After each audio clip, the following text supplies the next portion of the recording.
Chào tất cả quý vị, các anh chị và các bạn. Tôi đang có mặt tại Hồ Gươm, một trong những biểu tượng của thủ đô Hà Nội tươi đẹp. Thời tiết hôm nay thật là tuyệt vời, không khí đầu thu man mát và cái nắng dịu nhẹ khiến tâm hồn chúng tôi vô cùng dễ chịu và háo hức để đưa quý vị đến thăm một trong những đại lý bán vé máy bay online hàng đầu Việt Nam. Đấy chính là đại lý A-Bay. Hãy cùng theo chân chúng tôi tới đại lý này nhé!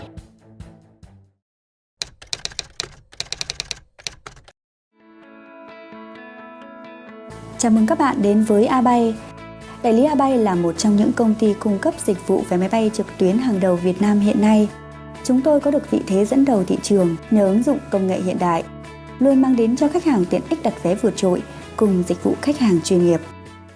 Các bạn hỏi chúng tôi cảm nhận và đánh giá sản phẩm Smartpoint của Galileo như thế nào?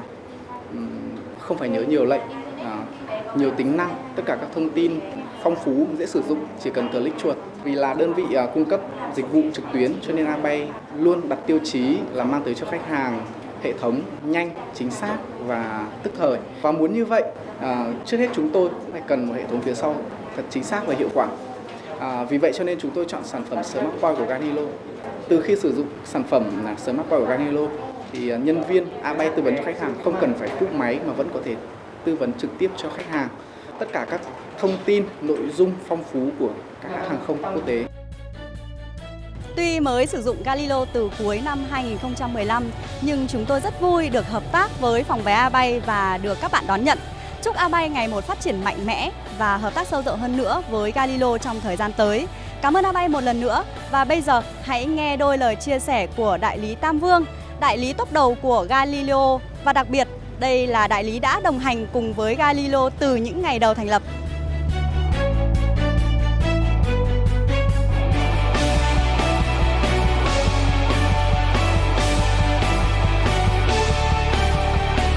Với phương châm tận tâm vì lợi ích khách hàng, đại lý Tam Vương phục vụ 24/7 và 365 ngày trong năm. Chất lượng dịch vụ luôn là tiêu chí được đại lý quan tâm hàng đầu. Chính vì thế, Tam Vương không ngừng nỗ lực nâng cao nghiệp vụ nhân viên và chú trọng lựa chọn hệ thống đặt giữ chỗ tốt nhằm mang đến chất lượng dịch vụ hoàn hảo nhất cho từng khách hàng.